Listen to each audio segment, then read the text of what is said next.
बहुत दिनों से मेरे मन में एक अहम विचार गूंज रहा था कि आखिर मनुष्य का कल्याण कैसे होगा। जब मैंने इतिहास के पन्नों में डुबकी लगाया तब पाया कि बिना सद्गुरु का तो आत्म कल्याण हो ही नहीं सकता है। इसी कारण मैंने आखिर सद्गुरु क्यों नामक पुस्तक की रचना की।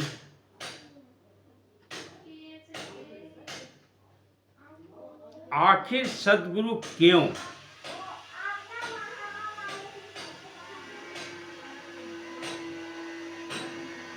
इस पुस्तक में दिखाया गया है खूंखार डाकू रत्नाकर डाकू से संत कैसे बना।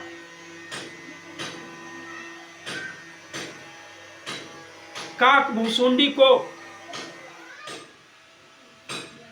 कौवा तन में ज्ञान कैसे प्राप्त हुआ। सती के वियोग में पागल बने शंकर को शांति कहां मिली।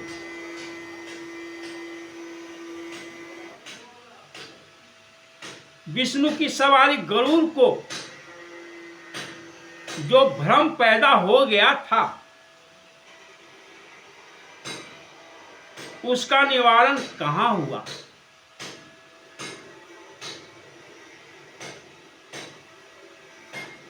अहिल्या को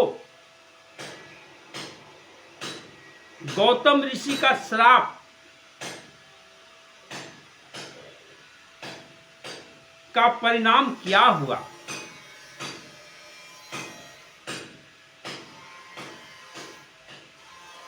श्री राम और श्री कृष्ण को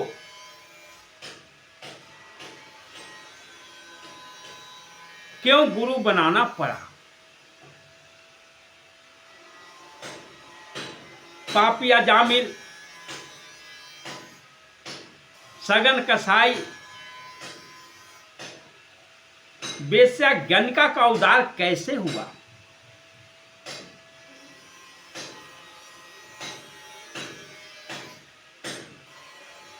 कबीर दास को रामानंद कहां मिले।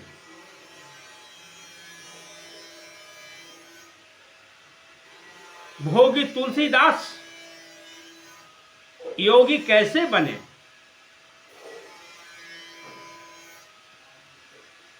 इत्यादि महान संत महान पुरुषों की जीवन गाथा इस पुस्तक में मैंने लिखा है, जो कविता के रूप में है। यानी यह पुस्तक आखिर सद्गुरु क्यों कविता में लिखी गई, लेकिन वह कविता सरल एवं सुबोध भाषा में लिखी गई, जिसके कारण सभी लोग ठीक से समझ सकते हैं, पढ़ सकते हैं।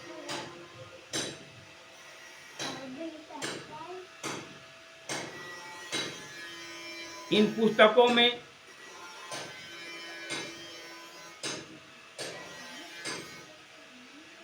महापुरुषों की जीवनी में सद्गुरु का क्या रोल है, क्या महत्व है, पूरे उनके जीवनी को बताकर समझाने का प्रयास मैंने किया। शरीर के लिए भोजन है जरूरी, शरीर वाला के लिए भजन है जरूरी, संसारिक जीवन जीने के लिए धन है जरूरी, भव सागर पार कराने के लिए सद्गुरु है जरूरी।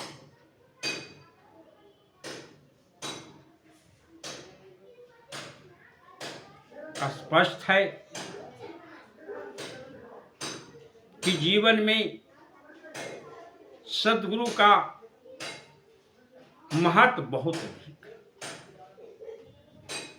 उनकी महिमा अनंत है, बेअंत बेअंत है।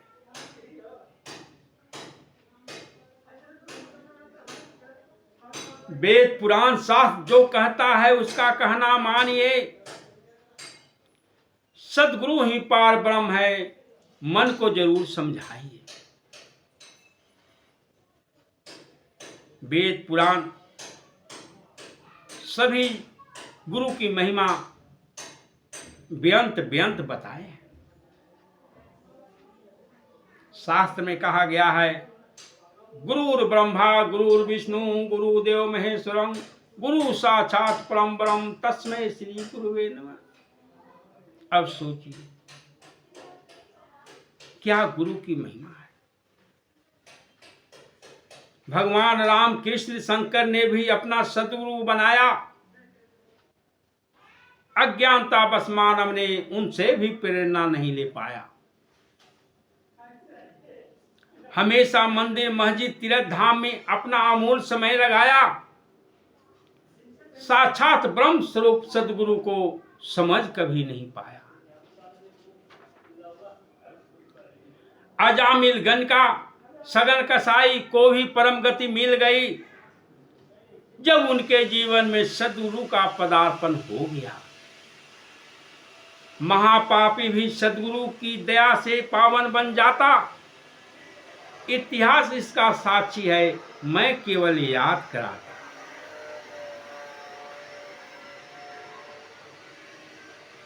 इतिहास यही बताता है कि सद्गुरु का महत्व बहुत। मानव के जीवन में सद्गुरु की क्या आवश्यकता है, आज हम संत महापुरुषों की जीवनी पर प्रकाश डालते हुए बताना चाहता हूं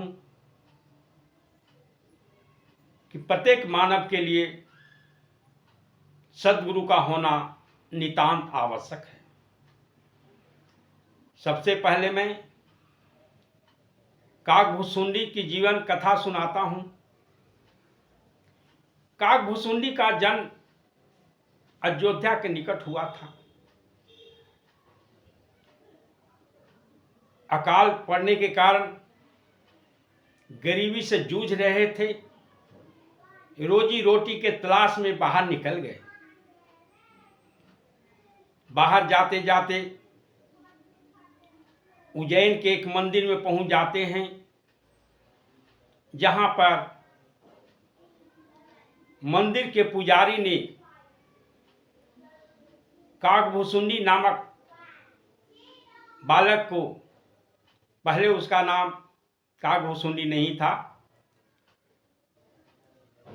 बाद में संत के द्वारा काकभुसुंडी नाम दिया गया, जो आगे हम देखेंगे। वह बालक उज्जैन के मंदिर में पहुंच जाता है। मंदिर का पुजारी उसे पूजा पाठ करने के लिए मंदिर में रख लेता है। यह उनका संक्षिप्त थोड़ा सा इतिहास बताया, जो कविता में है, किताब में आप पढ़ लेंगे। आगे कुछ मैं कविता बता रहा हूं उनके जीवन से संबंधित। बालक मंदिर में शंकर जी की पूजा करने लगा। बालक मंदिर में शंकर जी की पूजा करने लगा। मंदिर की सफाई मन लगाकर अच्छी तरह करने लगा। अक्सर एक संत मंदिर में आया जाया करते थे। शंकर की पूजा करते बालक को देखा करते थे। संस्कारी बालक को देखकर संत का हृदय पिघल गया। गुरु मंत्र देने का भाव उनके भीतर जागृत हो गया।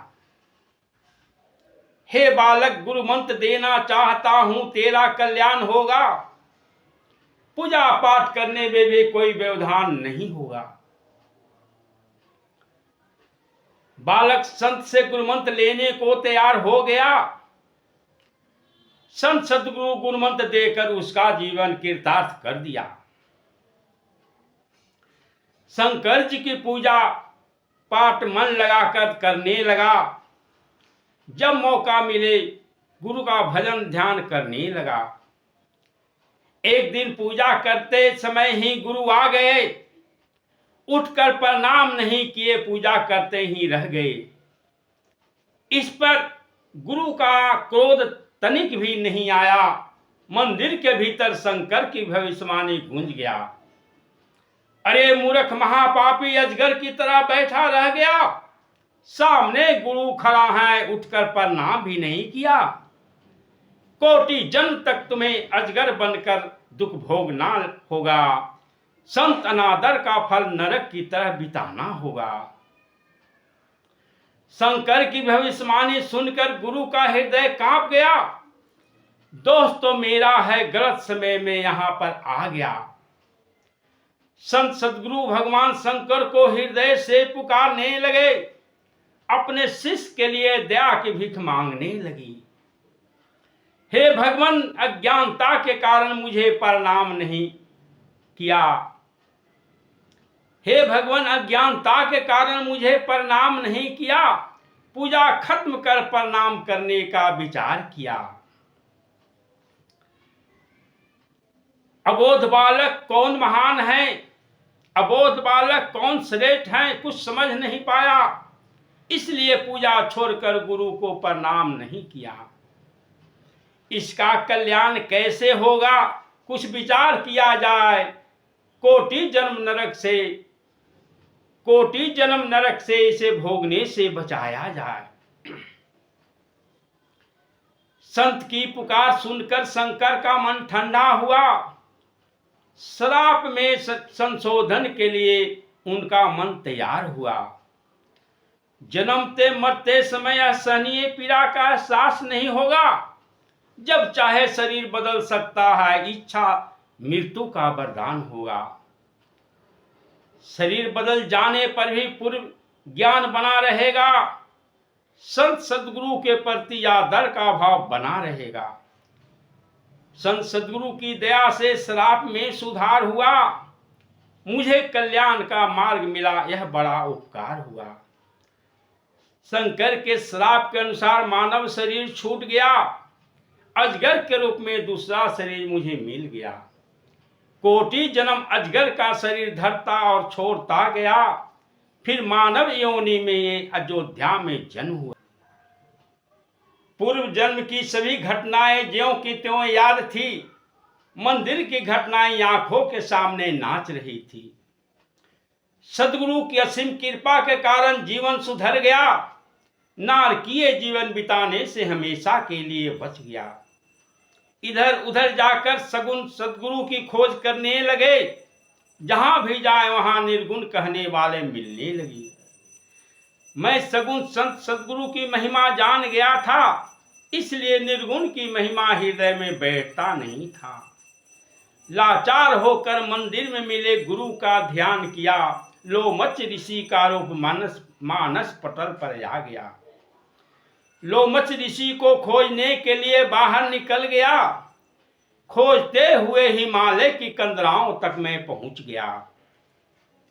कंदराओं के भीतर ध्यान लगाए बैठे हुए थे। धीरे धीरे उनके बहुत निकट हम पहुंच गए थे। कुछ देर के बाद वह ध्यान से बाहर आए। मैं एकटक देखता रहा, कोई शब्द बाहर नहीं आए। कुछ देर के बाद वह ध्यान से बाहर आए। मैं एकटक देखता रहा, कोई शब्द बाहर नहीं आए। अपने पास मुझे खड़ा देखकर वह अचंभित होने लगे। तुम कौन हो, कहां से आए हो, कहने लगी। सगुण ब्रह्म की महिमा जानने यहां तक आए हैं। आपसे अपनी प्यास बुझाने कंदरा तक आए हैं। निर्गुण निराकार की महिमा ही उन्होंने भी बताने लगे, जो मुझे तनिक भी दिमाग में नहीं समाने लगी। दोनों में सगुण निर्गुण के लिए तकरार होने लगा। वह निर्गुण और मैं सगुण को बड़ा बताने लगा। संत लोमश ऋषि को मेरे ऊपर क्रोध आ गया। उनके मुख से कौवा होने का श्राप निकल गया। कौवा की तरह टट करता कौवा बन जाओ, अभी मेरे सामने से तुरंत कहीं दूर भाग जाओ। संत की वाणी निकलते ही मैं कौवा बन गया। उनको नम्रता से प्रणाम कर वहां से उड़ गया।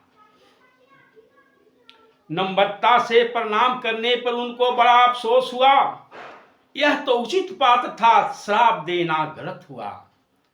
बड़े प्यार से उन्होंने मुझे अपने पास बुलाए। मैं उनके पास उड़ते हुए पुनः वापस आ गए। सचमुच तुम सही पात्र हो, मुझे अब भान हुआ। तुझे सगुण ब्रह्म की महिमा सुनाने का अब मन हुआ। सगुण ब्रह्म की महिमा तुझे मैं अभी बताना चाहता हूं। मैं तुझे मानव बनाकर अभी गुरुमंत्र देना चाहता हूं। सगुण ब्रह्म की महिमा तुझे अभी बताना चाहता हूं। मैं तुझे मानव बनाकर गुरुमंत्र देना चाहता हूं। मुझे कौवा बनते ही आपका मन बदल गया। मानव से कौन तन अच्छा है मैं समझ गया। यानी वह बालक कहता है जो लोमच ऋषि के पास पहुंचा है कि जब तक मैं मानव था, मानव के रूप में था, तब तक आप भी और सभी संतों ने मुझे निर्गुण की महिमा सुनाए। लेकिन ज्यों ही मैं कौवा बना, त्यों ही आपने गुरुमंत्र देने के लिए और मानव बनाकर गुरुमंत्र देने के लिए तैयार हो गए। सगुण ब्रह्म की महिमा सुनाने के लिए तैयार हो गए। तब हम समझ गया कि मानव से कौन तन अच्छा है। क्योंकि मैं जब कौवा बना तब आपका मन पिघला सगुण ब्रह्म की महिमा कहने के लिए। जब तक मानव में था तब तक नहीं बना। इसलिए वह कहते हैं मुझे कौवा बनते ही आपका मन बदल गया। मानव से कौन तन अच्छा है मैं समझ गया। आपकी इच्छा हो तो यही तन में गुरुमंत्र दीजिए, अगर नहीं तो यही हाल में मुझे छोड़ दीजिए। लोमच बना बालक कहता है कि अगर गुरुमंत्र देना है तो यही तन में दीजिए, यानी कौवा तन में ही दीजिए। नहीं देना तो यही हाल में मुझे छोड़ दीजिए। कौवा का कल्याण कैसे हो लोमच ऋषि सोचने लगे। यही तन में गुरुमंत्र देने का विचार करने लगे। अब गुरु को अफसोस हुआ कि मेरे कारण यह कौवा बना है और यह आदमी बनने के लिए तैयार नहीं है। अब इसका कल्याण कैसे होगा। तो कौवा तन में ही गुरुमंत्र देने के लिए तैयार हो गए। और काकभूसुंडी कौवा तन में ही तीनों काल में अमर रहे। वह गुरु के आदेश से सुमेर पर्वत के नील गिरि शिखर पर जाकर रहने लगे और पक्षियों के अतिरिक्त अन्न को भी गुरुमंत्र देने लगे और ज्ञान बताने लगे। अब अहिल्या के बारे में बताने जा रहा हूं। अहिल्या कौन थी, श्राप क्यों दिया गया था, फिर उसे मुक्ति का रास्ता कैसे मिला।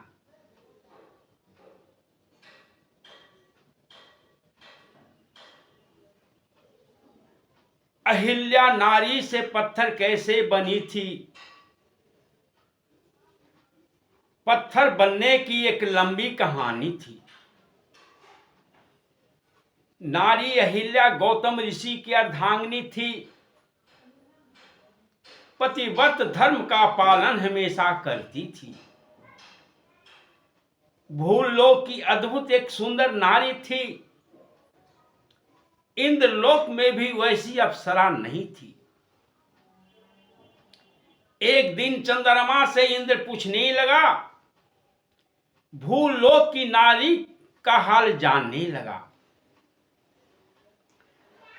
चंद्रमा ने नारी का हाल सुनाने लगा, अहिल्या की सुंदरता का बखान करने लगा।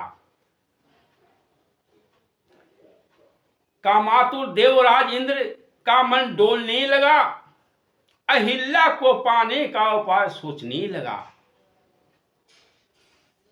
चंद्रमा से मन की बात बताने लगा, अहिल्या को पाने का उपाय पूछने लगा।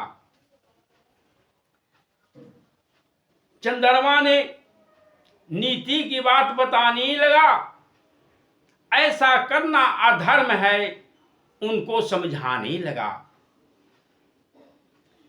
इंद्र ने चंद्रमा पर दबाव बनाने लगा, उसको एक काम करने को कहने लगा। तुम्हें अर्धरात्रि में मुर्गा बनकर बोलना पड़ेगा, नहीं तो मेरा राज छोड़कर जाना पड़ेगा। चंद्रमा मुर्गा बनकर बोलने को तैयार हो गया। गौतम ऋषि के घर के पास वह पहुंच गया। अर्धरात्रि में चंद्रमा मुर्गा बनकर बोल दिया। गौतम ऋषि समझ गए ब्रह्म मुहूर्त का बेला हो गया।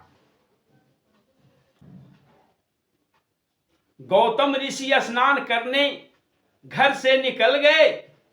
इंद्र गौतम ऋषि बनकर उनके घर पहुंच गए। गौतम ऋषि कमंडल को गंगा में डुबाने लगे।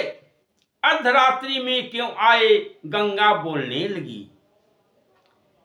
मुर्गा बोला, तब मैं स्नान करने आया हूं, ऋषिवर जरूर आपके साथ छल हुआ है। गौतम ऋषि तुरंत ही अपना घर पहुंच गए। पहुंचने पर अंदर से दरवाजा बंद पाए।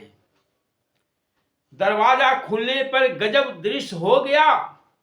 अंदर से गौतम ऋषि बना इंद्र बाहर निकल गया। देखकर गौतम ऋषि को क्रोध अति हो गया। उनके मुख से अचानक अभिशाप निकल गया। अभिशाप पाकर पत्नी अहिल्या पत्थर बन गई। गौतम ऋषि की वाणी तुरंत सत्य हो गई। ऋषिवर, इसमें अहिल्या का कोई दोष नहीं। आकाशवाणी हुआ, कठोर दंड देना उचित नहीं। ऋषिवर, श्राप में जरूर संशोधन किया जाए। निरपराध नारी पर जरूर दया किया जाए। आकाशवाणी सुनकर गौतम ऋषि का हृदय पिघल गया। पत्थर बनी अहिल्या पर कृपा हो गया। कुछ दिनों तक पत्थर में इसे रहना पड़ेगा। त्रेता युग आने तक इंतजार करना पड़ेगा। त्रेता युग में श्री राम का अवतार होगा। उनके चरण धूल से इसका कल्याण होगा। संत वाणी पूरा करने श्री राम को आना पड़ा। पत्थर बनी अहिल्या का उद्धार करना पड़ा। पत्थर बनी अहिल्या का उद्धार करना पड़ा। भगवान राम को क्यों अहिल्या के पास आना पड़ा? क्योंकि संत की वाणी थी। भगवान राम अनेक पत्थरों पर पैर रखे थे। अनेक पत्थरों को धूल कर उनके पैरों का लगा था, लेकिन कोई नारी नहीं बनी थी। अहिल्या नारी क्यों बनी? क्योंकि संत की बात थी। संत ने कहा था, गौतम ऋषि ने कहा था कि एक दिन राम तुम्हारे पास आएंगे और तुम्हारा उद्धार करेंगे। और ऋषि की वाणी की रक्षा के लिए ऋषि की वाणी को सत्य साबित करने के लिए सेवरी अहिल्या के पास राम को आना पड़ा और उनको उसको अपने मुक्ति धाम भेजना पड़ा।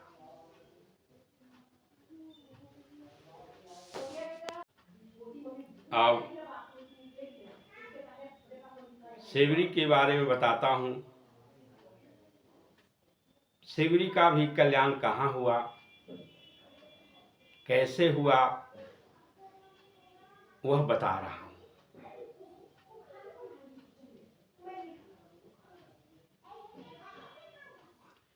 सबरी को परिवार समाज का दूतकार मिला। सबरी को परिवार समाज का दूतकार मिला। संत मतंग ऋषि का अद्भुत प्यार मिला। मतंग ऋषि का अद्भुत प्यार मिला। सबरी का जन्म गरीब भिल्ली जाति में हुआ। जिसे समाज नहीं चाहता वह रूप में हुआ। वह बाहर से काली कलूटी कुरूपी थी, भीतर से साक्षात देवी की रूप थी। बाहर से काली कलूटी कुरूपी थी, भीतर से साक्षात देवी की रूप थी। उसका पति सबरी का रूप देखकर भगा दिया। अबला नारी जंगल के रास्ते पर चल दिया।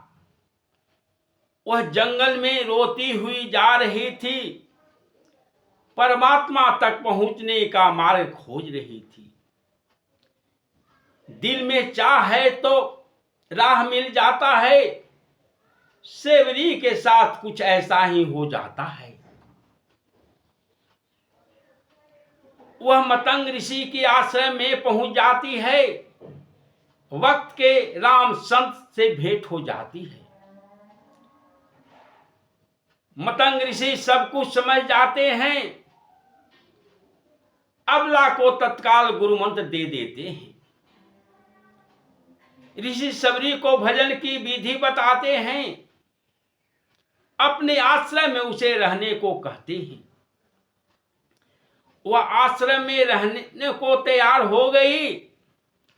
सबरी को परमात्मा तक पहुंचने का मार्ग मिल गया।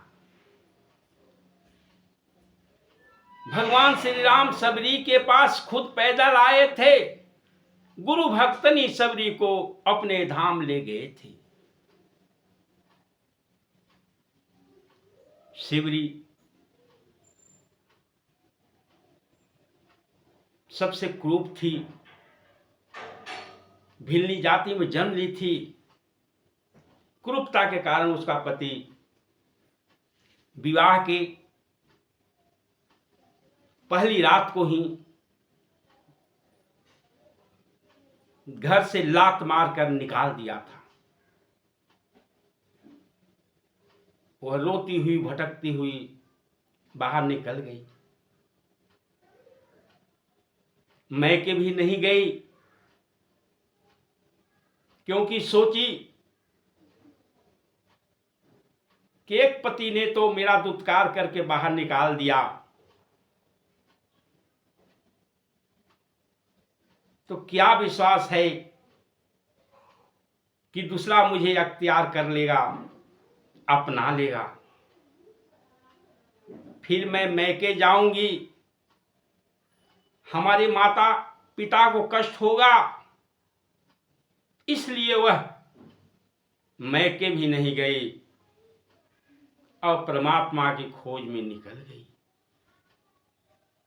भटकते हुए जंगल में चली गई और फिर वही संत का आश्रय मिला। मतंग ऋषि का आश्रय मिला और उसका कल्याण हुआ। तो जिसका कहीं कल्याण नहीं होता है, जिसका कहीं भला नहीं होता है, उसको संत के दरबार में भला होता है।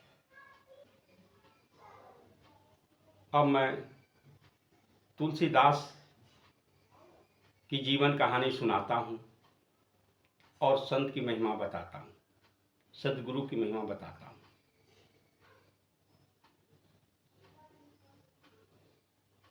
संत सदगुरु नरहरि दास की कृपा के बादल बरस गए, तुलसी गोस्वामी तुलसीदास के रूप में प्रतिष्ठित हो गई।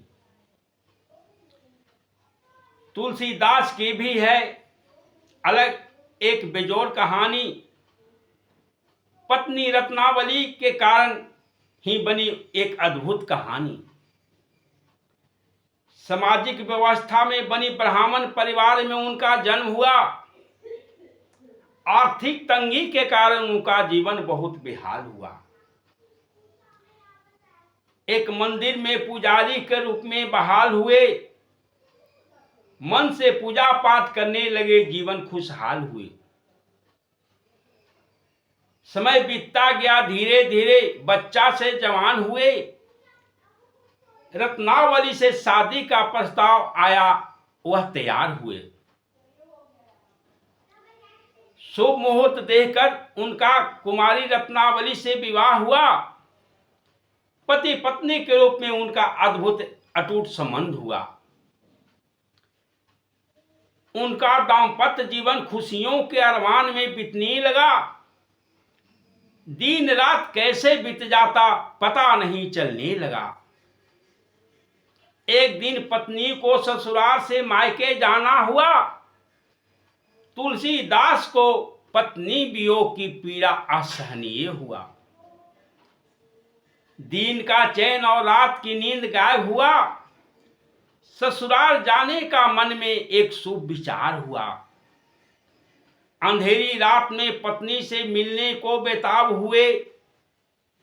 कुछ नहीं सूझा, मन के बस में लाचार हुए। नदी में तुलसी बहता हुआ मुर्दा पर सवार हुए। मुर्दा है या लकड़ी, कुछ भी आभास नहीं हुई। ससुराल पहुंचने पर परीक्षा की एक घड़ी और आई। मकान में अंदर से घुसने का दरवाजा नहीं पाई। पीछे जाने पर दीवार से लटकी एक रस्सी पाई, जिसके सहारे प्यारी पत्नी तक पहुंचने में सफलता पाई। दीवार से लटकी हुई रस्सी नहीं, एक सर्प था। वह पत्नी रत्नावली तक पहुंचने का एक मार्ग था। मुर्दा और सर्प विधाता की एक अनोखी व्यवस्था थी। तुलसी को ज्ञान कराने की एक गजब तरीका थी। पत्नी के पास पहुंचने पर प्यार नहीं फटकार मिला।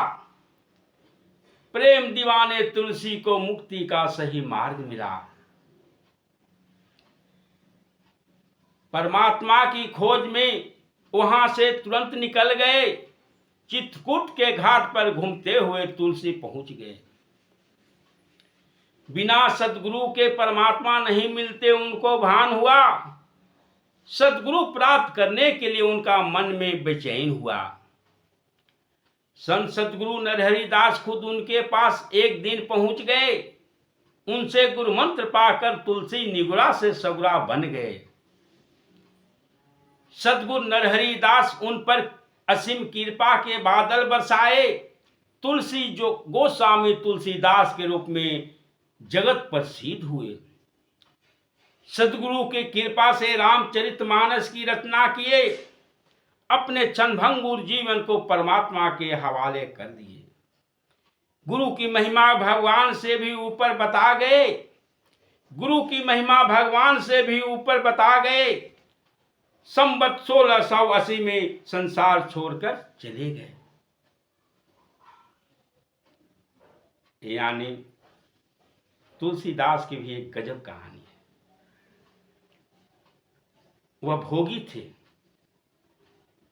लेकिन बाद में चलकर योगी बन गए, संत बन गए, महासंत बन गए, गोस्वामी तुलसीदास बन गए। यानी उन पर संत सदगुरु नरहरि दास की असीम कृपा की बादल बरस गई। स्पष्ट है कि संत की महिमा क्या है। अब हम प्रतिदिन गाय बकरी काटने वाला सदन कसाई का कैसे उद्धार हुआ वह बताता हूं। कैसे उन पर संत सदगुरु की कृपा हुई, आप कविता में सुने।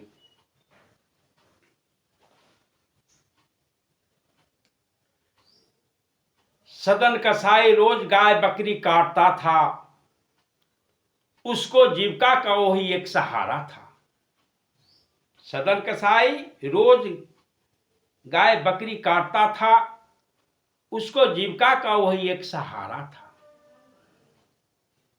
एक दिन सदन कसाई के यहां मेहमान आ गया। उस दिन जानवर का मांस सब बिक गया। कसाई के घर बिना मांस के खिलाना बेइज्जती होगा। पति पत्नी सोचने लगे कोई तो उपाय करना होगा। गर्दन काटने से पूरा मांस खराब हो जाएगा, बकरा का एक अंश ही काट कर खिलाना उचित होगा। सोचकर सदन कसाई बकरा का अंडकोश काटने लगा।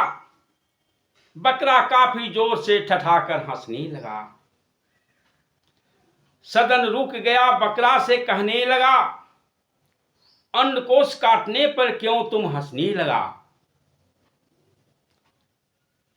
हम दोनों का रिश्ता गर्दन काटने का आ रहा है, अंडकोश काट कर एक नया रिश्ता क्यों बना रहा है? इसलिए हम काफी जोर से हंसने लगा, नया रिश्ता बनाने का विचार करने लगा। क्या तुम भी मेरा गर्दन काटता है? बकरा से सदन कसाई पूछने लगा। कर्मों के आधार पर ऐसा करना पड़ता है। बकरा सदन कसाई से सच्चाई बताने लगता है। पिछले कई जन्मों से ऐसा ही होता रहा है। हम दोनों के बीच गर्दन काटने का रिश्ता रहा है। सदन कसाई को काफी पश्चाताप होने लगा। वह प्रायश्चित करने का उपाय सोचने लगा। भगवान यहां कर्मों का फल मिलने का प्रावधान है, संत सदगुरु के यहां माफी का भी प्रावधान है। अपने किए गए कर्मों पर सदन आंसू बहाने लगा। संत सदगुरु के पास जाकर सब कुछ कहने लगा। संत सदगुरु का आश्रय उसे मिल गया। सदन कसाई का भी उद्धार हो गया। कैसे उद्धार हुआ, जरा विचार कीजिए, सोचिए। संत सदगुरु की कृपा से हुआ। कहा गया है कि भगवान के यहां कर्मों के आधार पर फल देने का प्रावधान है, लेकिन संत के यहां माफी का भी प्रावधान है। और जब उसने संत सदगुरु की शरणागति प्राप्त किया, तब उसे उद्धार हो गया, कल्याण हो गया। यह है संत की महिमा, यह है संत का आशीर्वाद। इसी तरह पापी जामिल का उद्धार हुआ है, बेश्या गणिका का उद्धार हुआ है। अब हम बेश्या गणिका का कैसे उद्धार हुआ, कैसे उन पर संत सदगुरु की कृपा हो गई और उसका कल्याण हुआ, वह बताने जा रहा हूं। बेश्या गणिका चंद्रमुखी अबला अभागी नारी थी। समय का मारी एक अनाथ बेचारी थी। बचपन में ही माता पिता का सहारा छूट गया। किस्मत ने उसे घर से कोठे पर पहुंचा दिया। रोज रोज नए नए मर्द आने लगे। अपनी अपनी वासना की भूख मिटाने लगी। गणिका के पूर्व जन्म का भाग उदय हुआ। उसके दरवाजे पर एक साधु का आगमन हुआ। भारी बारिश से साधु की कुटिया बह गया। साधु शरण पाने के लिए वहां पहुंच गया। साधु एक अजनबी दरवाजा रात्रि में खटखटाने लगे। शरण मिलने की आस मन में करने लगे।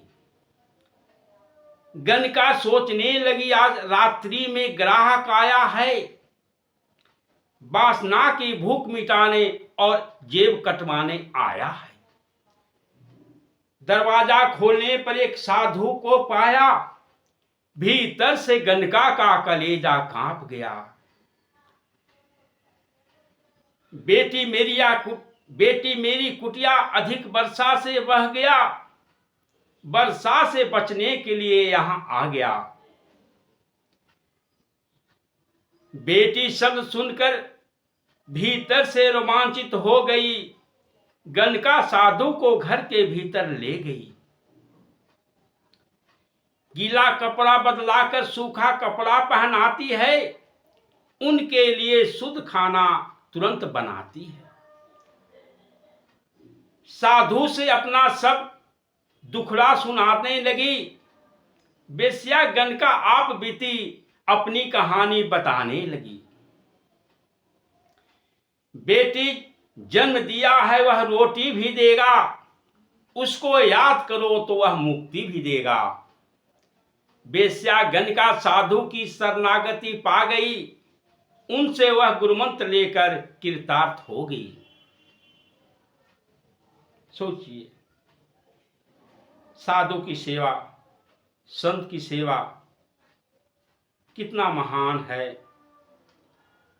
फिर मानव को कौन समझाए, कौन बताए।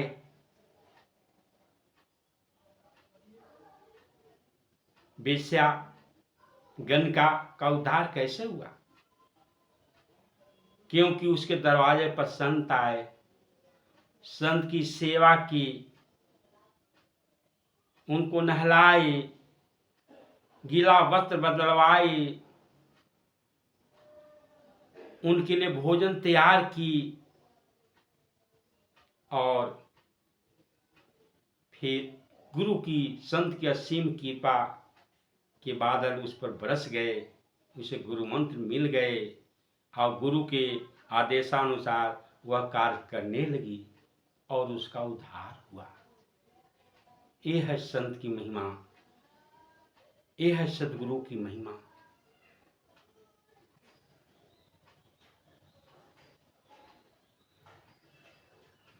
आखिर सदगुरु क्यों? पुस्तक में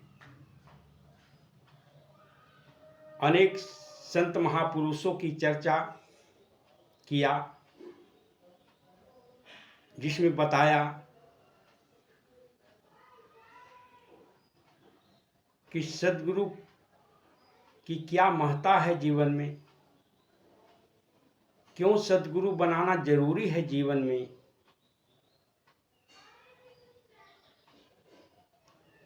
इस पुस्तक में और भी अनेक संत महापुरुषों की जीवनी कथा लिखा हूँ, जिसे आप पढ़कर ही विशेष समझ सकते हैं। मैं इस पुस्तक को पढ़ने के लिए इसलिए कह रहा हूँ कि इसमें बहुत ऐसे तत्वों का समावेश किया गया है जिससे आपका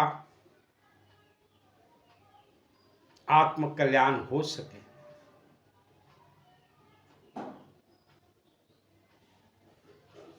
गौतम बुद्ध को ज्ञान की प्राप्ति हुई, अगर वह चुपचाप बैठ जाते तो लोगों का कल्याण कैसे होता। वह ज्ञान को बांटने के लिए, ज्ञान को प्रसारित करने के लिए हाथ में कटोरा धारण किया, भिक्षा पात्र धारण किए, राजपाट में रहने वाला वह युवक अपने सुख को त्राणि देकर लोगों के कल्याणार्थ क्या न क्या किया। इसलिए मेरे अंदर एक भाव उत्पन्न हुई, एक विचार आया कि लोगों का कल्याण कैसे होगा। और जब मैं इतिहास के पन्नों में प्रवेश किया तब पाया कि बिना सद्गुरु के कल्याण तो हो ही नहीं सकता है। इसीलिए मैंने इस पुस्तक की रचना की है। अब हम अपनी वाणी को विराम के तरफ ले जा रहा हूं। इसके पहले कुछ कविताएं आपको सुनाते हैं। सर्वविदित है कि गुरु के बिना ज्ञान नहीं होता, फिर भी गुरु के प्रति लोगों का भाव अच्छा नहीं होता। कुछ लोग नकलची सतगुरु की ही करते रहते बात, बिना असली के नकली नहीं होता, यह है बड़ी बात। नकलची सतगुरु के पास जाने पर उन्हें पहचान जाएंगे, दिल में तमन्ना है तो सच्चा गुरु मिल जाएंगे। सदा ही नकलची सतगुरु से जरूर ही सावधान रहिए, सच्चा सतगुरु मिल जाए तो गुरुमंत्र लेना मत भूलिए। अध्यात्म पथ है बड़ा निराला, यही है अंतिम सहारा, भव सागर में नहीं डुबाता, पहुंचा देता है जरूर किनारा। रामविलास का कहना मानिए, सच्चा सतगुरु जरूर बनाइए। अध्यात्म पथ का राही बनकर जीवन को समर्थ बनाइए।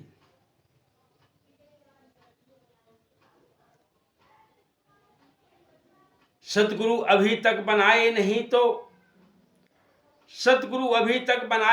तो जरूर ही बनाइए। सतगुरु की चाहत है तो राजापुर, चोलापुर, बनारस जाइए।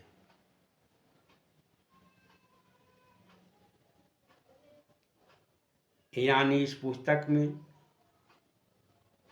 पुस्तक को पढ़ने के बाद स्पष्ट हो जाएगा कि एक सच्चा गुरु अपने जीवन में धारण करना क्यों जरूरी है। सद्गुरु की शरणागति प्राप्ति करना क्यों जरूरी है।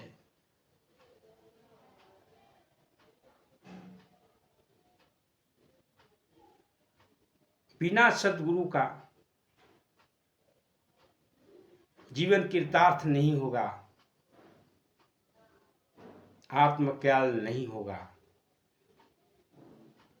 इसी के साथ मैं अपनी वाणी को विराम देता हूं। जय गुरुदेव, जय मालिक।